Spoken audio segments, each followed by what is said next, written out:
Hey, good morning, Facebook family and friends. This is Dan from Leasing and Mercedes-Benz. This is Sammy, and we are the finance department for Mercedes-Benz of Hampton. We're going to take our mask off since we are 6 feet, since you are online and not very close to us. But we wanted to come to you with a couple episodes and different things about financing and what happens in the finance office and stuff like that. I'm going to let Sammy introduce himself, and then we'll get started on it. What's going on, everybody, in live? I've been in the car business since 2003. I got into finance 3 years after, so I've been doing it for a good 15 plus years. So I know a little thing about leasing, the advantages of leasing, which we're going to talk about today. Great. So we are going to talk about advantages of leasing, and we're only going to go into a snippet of what leasing is all about. There's so much advantages to leasing a car nowadays. We're going to go into a little bit of that today, and then follow up more and more. If you have any questions, please just drop them on the notes there or in the comments, and we'll try to answer them if we see them there today. If not, we'll follow up with you guys there. So, Sam, what's some advantages of leasing? So the first thing that kind of makes me cringe when it comes whether I should finance a car versus leasing is the timeline, how long it takes. And you're gonna find that if you're gonna buy a nice luxury vehicle, something you work so hard for, and it's a pretty expensive vehicle, your obligation to this financing is gonna be a long time. So people ask themselves, like, hey, when you lease a car, you never own it.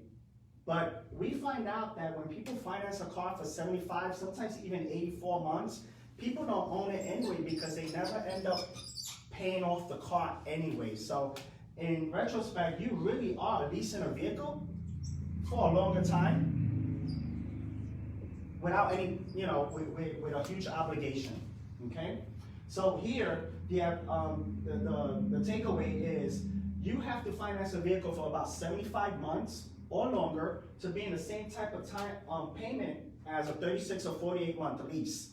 So with leasing, it's a shorter period of time that your obligation is going to be there for. And a lot of people say, well, I don't own the car if I lease the vehicle. And like Sammy was saying, though, even if you finance it for this long out, you don't own the car then either. The financier owns the car until you pay them off completely.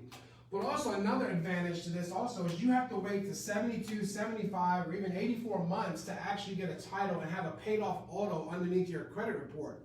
Where on a lease, at your 36 point or 48 month point, you have a full paid off auto underneath your credit, which pays dividends in your credit score.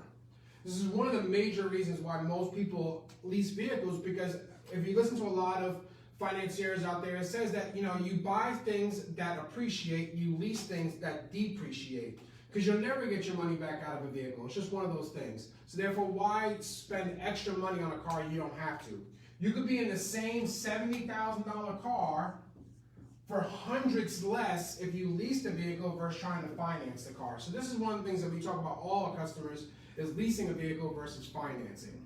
You get a lot more buying power. You get to buy maybe a vehicle with more options if you go with a lease.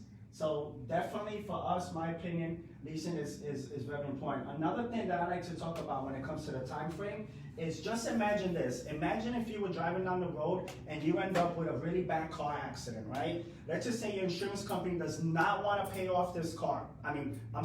Does not want to total the car, right? They just want to fix the $7,000, $8,000 of damages on the vehicle. What do you think just happened to the depreciation of that vehicle, like Daniel was talking about? It's gonna go down, right? So can you trade that type of vehicle in? You can, but again, it depreciated, right? Would you wanna, do you still have that same, feeling, that passion that you had for that car once upon a time? Nah, not with the bad accident, right? So the good thing is, if that happened in two years into the lease, you know for a fact that after paying those extra 12 months, you're gone. You don't have to worry about that. That vehicle is paid off, comes out of your credit, you're ready to buy a new car, you're ready to fall in love all over again, and you don't have any type of negative equity, no rollover that you're gonna roll into your next loan. But with a finance deal, you're obligated. You have to figure it out. You gotta go the full length of the term if you're still passionate about that car. So that one incident, I don't like the feeling of it. That's why I like leasing over financing. If you ask a lot of the car folks that sell cars or in the car business, a lot of them do, probably 90% lease their vehicles for this simple reason. They don't want to take the risk of having a car loan for this long and something happening. And everybody knows nowadays with technology, the way it's advancing so quickly, you could have bought a car last year and don't have the 6-7 options that come on a car that comes this year. Well, when you're leasing a vehicle, you have the option of moving into that a little bit sooner at your 36 or 48 month mark, whichever one you choose when you are looking to lease the vehicle. Now, this is just one aspect of leasing. There is a ton of stuff that we can go over. How it improves you for debt to income ratio when you're looking to buy a home, or gap insurance, something you have to purchase when you purchase a car, and you don't normally when you lease a vehicle. Most manufacturers include gap inside that for you. And we're going to continue these discussions here with this Facebook chat live, and we're going to probably come back in a month or so. But if you have any questions about what we talked, or more stuff you want us to talk about more specifically, please drop that note in there, drop that comment, and we'll definitely address it next time around, all right? Again, this is Dan from Tyson and Mercedes-Benz, and Sammy Custodio. all right, we'll talk to you guys later. Catch you on the flip side.